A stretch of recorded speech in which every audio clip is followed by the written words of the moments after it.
Before we dive in, tell me where you're listening from and what pulled you into this story. If it spoke to you, drop a comment. Your words help keep history's forgotten voices alive.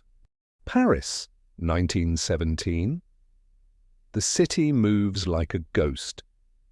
The cafes are quieter now, the laughter thinner, as if joy itself has gone into hiding. Posters of missing sons paper the corners of Montmartre. Soldiers limp through train stations with eyes that never quite meet yours. And through it all, in her perfume and pearls, strides a woman who refuses to look afraid. Her name is Mata Hari, and the world thinks it knows her. The courtesan, the dancer, the spy. But what they forget, what they never cared to ask, is who she was before the myth began. This is the story of a woman who turned survival into performance. A woman who learned that in a world built by men, the only way to hold power is to make them believe they're the audience, when they've always been the act. The spy who danced with death, the making of Mata Hari. Every woman has two lives, the one the world gives her, and the one she creates when it stops being enough. Before the scandal, before the stage lights and the firing squad, there was a Dutch girl named Margaretha Zell. She was born in 1876 in Leeuwarden, a small town so proper it looked allergic to sin. Her father was a hat merchant who believed in big dreams and bad investments. Her mother, a pious woman who filled the house with hymns and order. For a while, Margaretha's childhood shimmered like lace. Her father doted on her, dressing her like a princess and calling her Little Sunshine. But fortunes, like fathers, don't last forever. When bankruptcy came, it came like a guillotine. Her father abandoned the family. Her mother died not long after. At 15, Margaretha was an orphan with beauty as her only inheritance. She learned fast that beauty is both invitation and danger. Men noticed her, women noticed that men noticed. By her late teens, she'd done what thousands of girls without a future dreamed of doing. She married one. His name was Rudolf MacLeod, a Dutch army officer twice her age, stationed in the Dutch East Indies. He promised her escape from small-town gossip, from poverty, from being nobody. He delivered something else entirely. In Java, Margaretha traded boredom for brutality. Rudolf drank, raged, cheated, hit. The tropics became a fever dream, orchids and opium, monsoons and malaria, a paradise that smelled like rot beneath the jasmine. She gave birth to 2 children. One died mysteriously, poisoned, some said, by a servant seeking revenge. The other was taken from her when she finally fled back to Europe. She returned to the continent alone, penniless and unmoored. The polite world had no place for divorced women with scandalous pasts and no fortune. But the impolite world, the world of stages, salons and shadows, always had room for someone willing to become their fantasy. That was when Margaretha Zell died and Mata Hari was born. They said she was Javanese, some said Egyptian, some called her Hindu priestess, temple dancer or goddess. The truth didn't matter, only the story did. Mata Hari, Eye of the Day in Malay, appeared in Paris in 1905 like a mirage.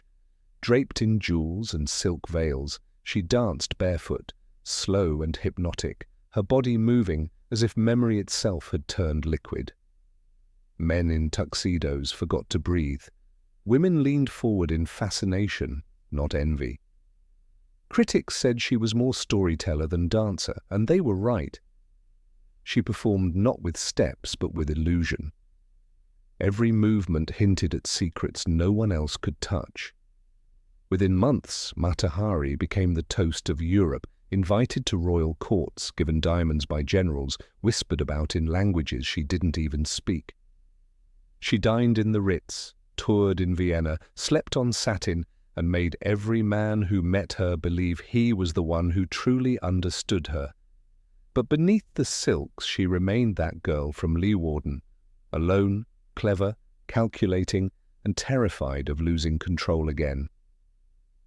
Power looks different when you have to fake it to survive. Mata Hari's brilliance wasn't her dancing or her beauty. It was her instinct. She understood that desire is currency, and that the most dangerous thing in any room is the woman who knows what she's worth. But fame is a fickle lover. By the time the Great War began, Paris had changed. The men who once adored her were at the front lines. The theatres were quiet. The champagne had gone flat. And a woman who once held the world in thrall found herself fading into its fog. When nations go mad, even lovers become evidence. By 1914, the world was splitting open. Empires were dying like old gods, their borders bleeding into trenches. The cafes of Paris filled with uniforms and uncertainty. The air reeked of gunpowder and cheap cigars, and somewhere among the swirl of fear and patriotism, Mata Hari's illusion began to crack. Her name still shimmered in headlines, but her stage career was fading.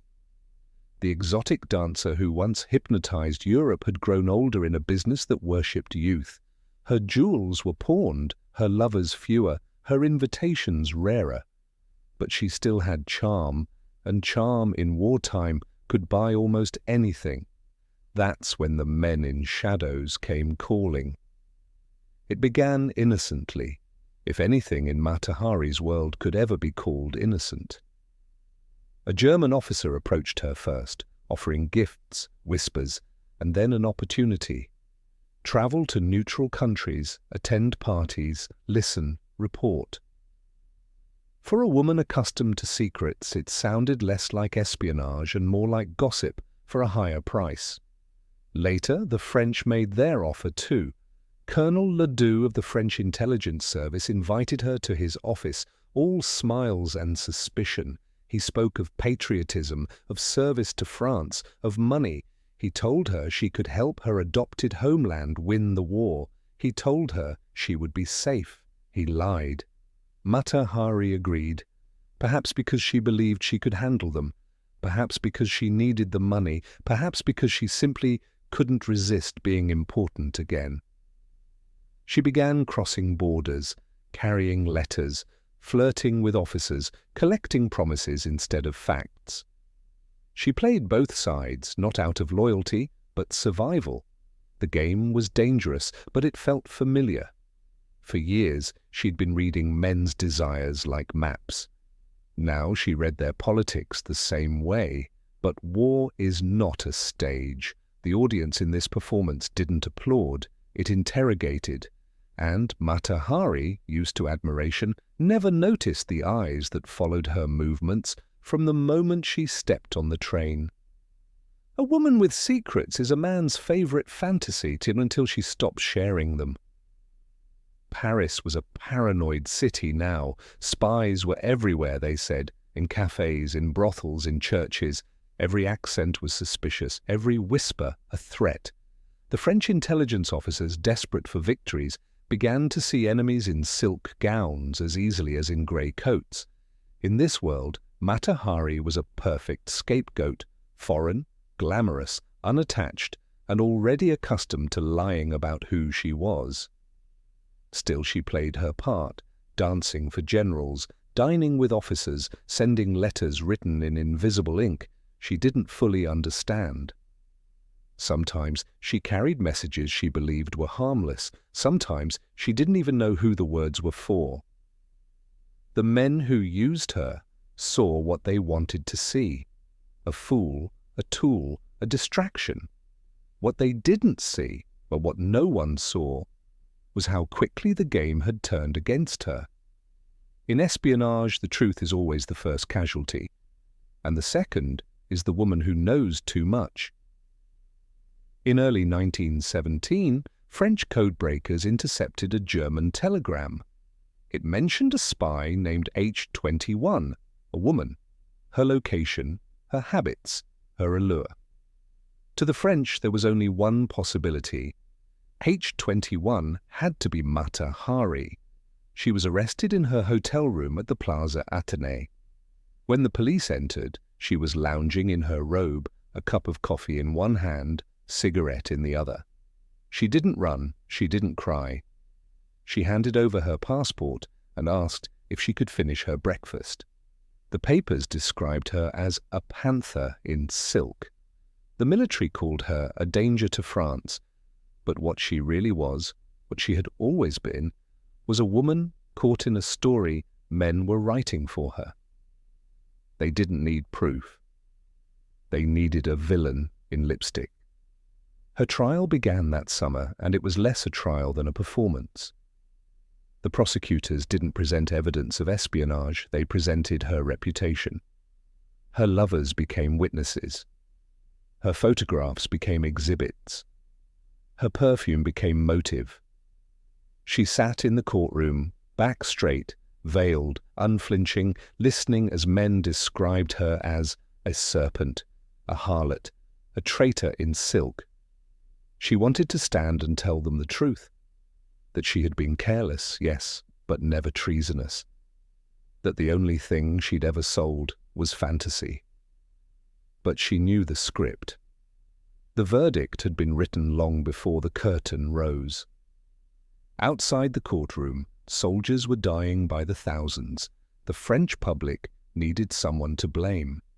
And so they blamed Mata Hari. They didn't shoot a spy. They shot a story that had gotten out of hand. The morning of the trial smelled of rain and gun oil. The guards marched her into the courtroom at dawn, veiled in black, chin high, moving with the unhurried grace of someone who has practiced dignity as self-defense. The air inside was thick with cigarette smoke, male voices, and moral outrage. Mata Hari sat alone at the center, a single figure framed by her accusers. Around her, the French military tribunal rustled papers, adjusted medals, and avoided her eyes. She was the only woman in the room, and that was already enough to condemn her.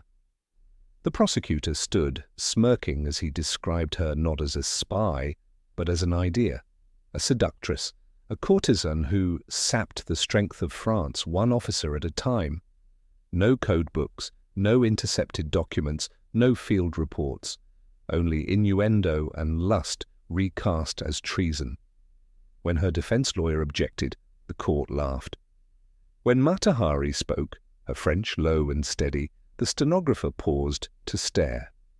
"You call me a spy because I have lived," she said, "because I have loved powerful men, because I dared to be free." The judges looked away. Freedom wasn't a virtue in 1917. It was a crime of gender. They mistook charisma for conspiracy. No witness could tie her to a single act of espionage. No one could produce evidence of her passing military secrets to Germany. But the tribunal didn't need proof. They had performance. A woman who danced nearly naked on stage was proof enough. A woman who slept with generals was proof enough. A woman who traveled alone, made her own money, and wore her own name like armor. That was more dangerous than any bullet she could have fired. And so, on July 24th, 1917, the sentence was handed down: death by firing squad. In war, nations burn the truth first, then the women who remind them of it.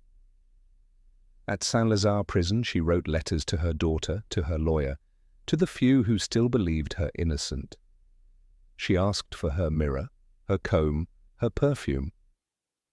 Even in her final days, Mata Hari refused to let the world see her undone. On October 15th, 1917, just before dawn, the guards came for her. She stepped out of her cell wearing a tailored grey suit, gloves, and a small tricorn hat pinned neatly to her hair. She refused a blindfold. When the soldiers lined up in the mist, rifles shaking in their hands, she looked at them, really looked, and smiled. Some say she blew them a kiss. Some say she simply said, Merci. All agree that she didn't flinch. The rifles cracked. The legend began. Martyrdom is the price women pay for being unforgettable. Her body was buried in an unmarked grave, her belongings seized by the French government, her name blackened in headlines across the world. The newspapers called her the harlot spy, the Venus of the trenches, the woman who betrayed France. But quietly, behind closed doors, even some of the men who'd condemned her began to doubt. Her alleged German handler had never existed. The telegram that proved her guilt had likely been mistranslated, or worse, fabricated. France had needed a scapegoat. Mata Hari had given them a spectacle. And history, hungry as ever, devoured her whole. They didn't kill her for what she did. They killed her for what she represented, because Mata Hari wasn't executed for espionage. She was executed for audacity, for taking control of her own narrative in a world that demanded women remain supporting characters. In life, she had performed for men. In death, they performed her. Even now, her myth survives in the gaps between truth and theatre. In every spy film, every femme fatale, every whisper that turns a woman's ambition into sin. She didn't just live through history, she was rewritten by it. After the shots rang out, after her body fell into the damp earth of Vincennes, the French guards didn't bother marking the grave. The rain washed away her footprints by evening, and within days her name was already currency. Paris couldn't let her die quietly. Because you see, Mata Hari was never just a woman. She was an idea, a symbol, a myth ready to be repurposed by anyone who needed a story more dramatic than truth. In the months following her death, the newspapers couldn't get enough of her. Front-page sketches turned her into a cinematic villain, the serpent in silk, the dancing demon who had seduced nations. Cartoonists drew her body wrapped around the Eiffel Tower, fangs bared, strangling France with her thighs. And the public, tired, grief-stricken, drowning in losses, believed it. They needed to. When the trenches had turned into slaughterhouses and the generals had failed, the story of Mata Hari offered something simpler. The war could be blamed on a woman's beauty instead of men's incompetence. It was the oldest trick in the book. When systems collapse, burn the woman who doesn't fit. A woman's body makes a convenient battlefield when the real war has gone wrong. In death, she became a propaganda tool. French officials released embellished records of her espionage. German newspapers printed mock apologies for ever trusting her. Even British tabloids called her a weapon of mass destruction disguised as a courtesan. But the truth, what little could be traced, told another story. Documents declassified decades later revealed that the German telegram used to convict her had likely been a trap, sent by German intelligence, knowing the French would intercept it. It mentioned her name only to distract, to frame, to turn suspicion away from real agents still at work. Mata Hari, the supposed spy queen, had been played from both sides. She thought she was acting in her own movie, but she was just a character written by men in uniforms and offices who understood one thing: the power of narrative. If history is written by the victors, myth is written by their press agents. After the war, as the world stumbled into modernity, Mata Hari was resurrected again, this time by Hollywood, theatre and novels. Greta Garbo played her as a tragic goddess. Silent film directors painted her in chiaroscuro light, half saint, half shadow. The name Mata Hari became shorthand for dangerous femininity. The woman who once begged for rent money became a fashion icon, a spy archetype, a pop culture touchstone. Her dances were restaged as the temptation of empires. Her story, rewritten until it was unrecognizable, became art, entertainment, escapism. But for all the spectacle, no one remembered her last real words, or her letters, or her daughter who lived out her life under a false name.